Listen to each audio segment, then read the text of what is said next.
Here we have a 2013 Altima with a 2.5 liter. I put out a video about doing an oil change and showed the method of where I remove the wheel to get access to the oil filter. And people are saying I'm doing too much work or I'm doing it wrong, that you don't have to remove the wheel. You could come from underneath and get to the oil filter. Well, let's have a quick look at that.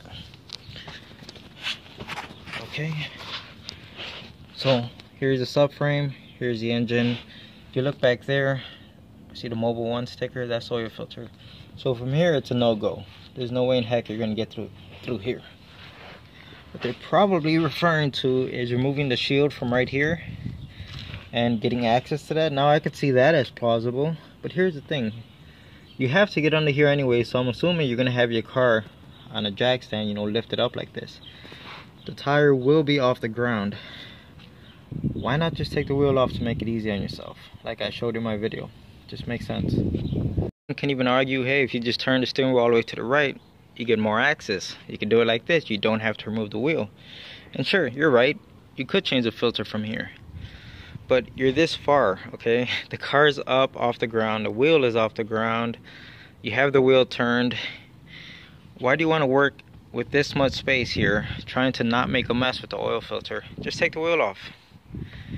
Just makes a lot more sense. Take the wheel off and get all the space you need to do the job quickly and neatly without making a mess. So you guys can make comments all you want saying that I'm doing it the hard way or I don't know what I'm doing, but this is what makes sense to me. Just pull the wheel off. Okay, so I put out a video previously about my dad Milwaukee battery, which is this one right here. As you can see, it will not take a charge anymore. So let's try the trickle charge or jump starter, whatever you want to call it. And yeah, I'm trying to be as safe as I can. So alright. Okay, so far so good. It did not explode. Okay, so it's been about 15 minutes. So let's go ahead and unplug it, see if it'll take a charge. Let's take it inside. So after the first 15 minutes, it still did not work, so gave it another 15 minutes. So it's it was charging via the other battery for 30 minutes now, and we still get the same exact blinking. Put in the charger from red straight to green. It does not work. I think it's safe to say that this battery, I can't even pull this out one hand. I think it's safe to say that the battery is no good. I'm here with this Nissan Murano. It's the one I just put the power steering pump on and all of that as well. I'm here to do brakes today. I'm doing the front and the back, and I just wanted to ask a question. Normally when I do brakes, I like to focus on one side only, get it 100% done, and then go to the other side. But lately I've been trying a different method, which is, you know, jumping back and forth, such as if I have this 14mm socket already on my impact gun, after I'm done removing this caliper, just go to the other side of the car and remove that caliper. You know, just keep doing that back and forth. Basically, try to eliminate the amount of time spent looking for a socket or swapping tools or just things like that. A lot of walking back and forth. So I'm just curious, what do you think is more efficient? Is it more efficient to just focus on one side, or to do what I'm talking about, going back and forth as you already have the tool in your hand? Okay, so I have people ask me all the time about tints, that they want to put tints on their car. Okay, and sometimes this really baffles me because I could see their car needs all kinds of work, but yet priorities, right? So anyway, we're in a car right now, and you can see, looking forward out the windshield, obviously it's not tinted, but you can see out it just fine, right? Now let's look over to the passenger window, and there you go. What can you see? Absolutely nothing. The back window, absolutely nothing all the way around the car. Why? Because it's tinted. So this is what I tell people. And the driver window, believe it or not, I'm looking out the driver window right now. So this is what I tell people when they ask me about tints and where can they install them. I just tell them don't do it. Tell them try putting on sunglasses at night and see how you like it. Now look at this. I guess the owner just wants to give her car just a little bit of sass, right? Gotta give it some character. To each their own. To me, this is a hazard. I mean, look at this. I'm sure if we had inspections here in Illinois, this would probably fail inspection. It is soft though, I'm not gonna lie. Here we have a 2012 Nissan Sentra, and let's take a quick look at the tires. Look at that, all the way around. So, see how much this thing moves.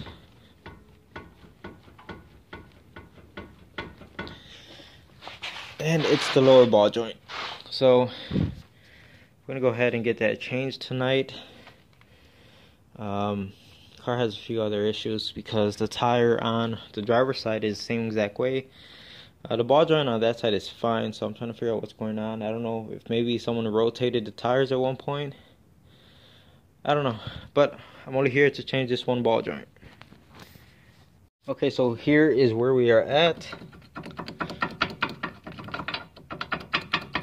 So, pretty easy to, get to here. Nothing really fought me. Came apart pretty quickly, so that's good. Go ahead and get this new ball joint installed. I just got a text from, I don't know, a person. I don't recognize the phone number, but that's just kind of how I do stuff. My number gets passed around by word of mouth. So anyway, I got a new text from someone saying, hey, I need my timing adjusted on my 98 CRV. I'm like, what do you mean your timing adjusted? So they said the valves are bad. They took the head off, took it to a machine shop, and from what I understand in the text, he tried to put it back together, but the timing was off and the car won't start. Yeah, you may have opened up a can of worms in that one, and I'm not gonna touch that. We have the new ball joint installed.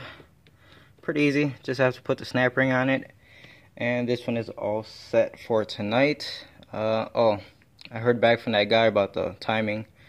So he took it all apart, took it to the machine shop. He said he put the head back on the car, but he was told that the timing has to be reset, which I'm assuming he just means it has to be set as in like everything is in timing, and he doesn't know how to do that. I told him, well, I don't travel. I only work out of my garage. So I told him to go on YouTube. There's plenty of videos on how to set the timing on one of those, I believe it's a B series engine in those 98 CRVs. So back to this. Let's get it done. It'll be out of here. This is the ball joint that just came off this Nissan Sentra. Look how small it is next to a real ball joint. Look how cute. Okay, so I'm in the garage once again with another charger and the same exact work. We're doing both upper control arms, stabilizer links, and bushings. This thing clunks around like crazy, just like all of them. And while I'm in here, it looks like it's going to need a lower ball joint, but I don't think I'm going to take care of that today.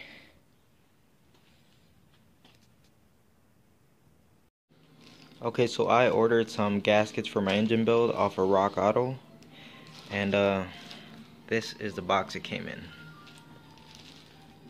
Yep, America. I'm pulling in this Mustang right here, and why is it every car that comes into my garage has no gasoline in it? And this is on the good side. Usually I see the needle below empty. Okay, so here is the situation on this Mustang. Look at the back brakes.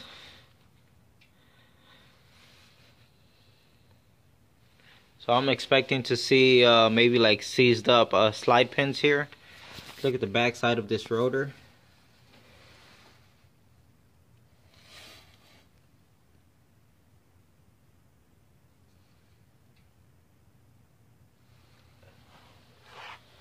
Alright, so that's tonight's project, and let's go ahead and get these brakes taken care of. It's all taken apart now. As you can see, the back of the rotor is destroyed, and of course the slide pins are seized. They will not move at all. So I'm gonna have to spend some time to try to get these free. Okay, so I've been torching this bracket like crazy. As you can see, all the smoke coming off of it, and this thing will not budge.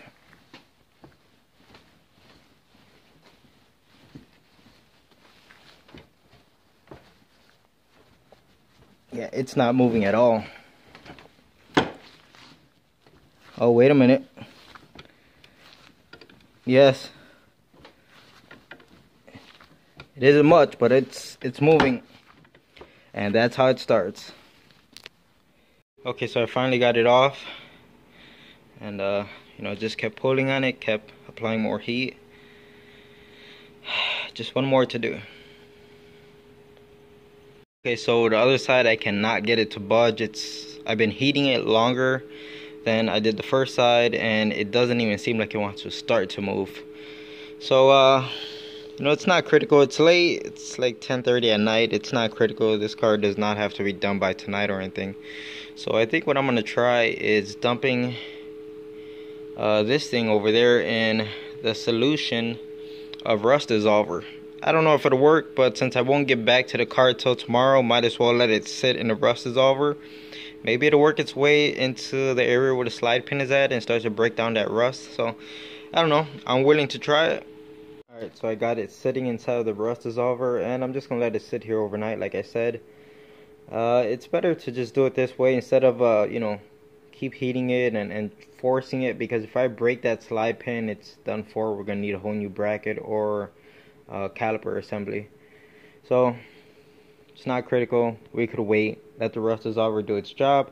Until then, I'm gonna go on the other side of the vehicle and just do the brakes on it, and I'll come back to this in the morning. Okay, so it looks like I cannot catch a break tonight. On the passenger side, we got the same exact thing going on. We have the two slide pins on the caliper. They're both seized in place also. The reason why this side isn't as bad as the driver's side is because it looks like someone was recently in here and they just pad slapped it, and they did not care to free up the slide pins. So I'm going to throw in the towel for tonight because I'm not going to waste any more time on this. I'm going to also put this in the rust dissolver with the other bracket and just let it sit overnight, and let's see how it comes out tomorrow morning. Okay, so the update is, it seems like the rust dissolver overnight did nothing to penetrate. So I put it back on here, started fighting against it, heating it up again, and it felt like it was starting to move. But what happened is the slide pin just ended up snapping off of it. So it's a done deal. Needs a new bracket, and I'm just going to tell the customer to replace both the brackets at this point. I'm not going to fight with the other one. I've already invested too much time in it, and that's all I could do. So they're going to have to replace the brackets. So I did end up getting new brackets, as you can see, nice and shiny. We also got new slide pins, new boots. I mean, why not, right? It only makes sense while you're in there, replace everything. You don't want to use any of that old junk that was seized. So this one will be all set, and just finish putting it back together. This is the type of stupid things that really eat up time, okay? So these are the rubber boots that were supplied with this caliper bracket, and clearly they don't fit. They are just way too small of a diameter to fit over this lip right here. The ones on the passenger side were noticeably larger, and they went on without a problem. But it's stupid things like this, you know? So these don't fit, so I had to go looking through my junk pile, and I found these. Now they're a little bit larger right here, but still having trouble getting it right over this lip right here. It's just so frustrating, the stupid things that eat up time. We gotta bring my wallet. Just came in on the hook here. And this is the reason why. It's actually dripping gasoline right out of this fitting right here.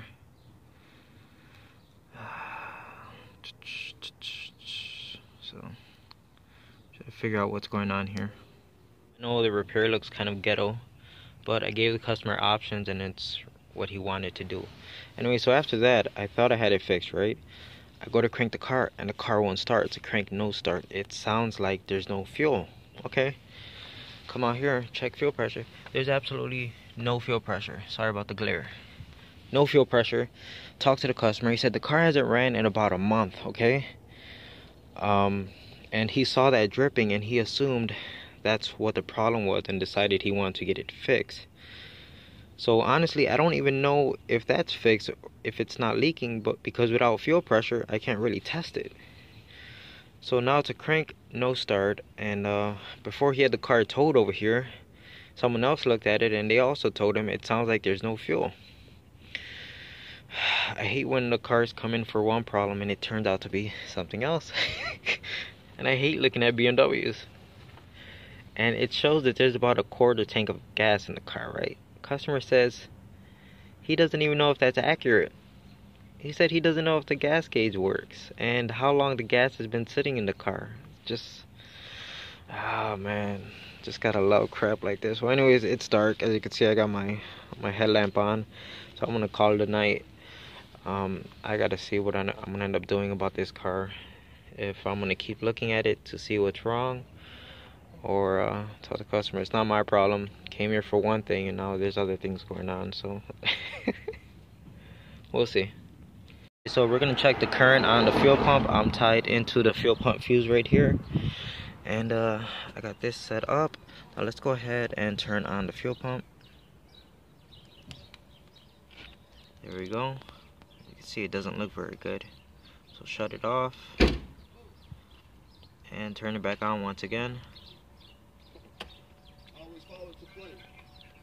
Okay, so I can hear the fuel pump turning on.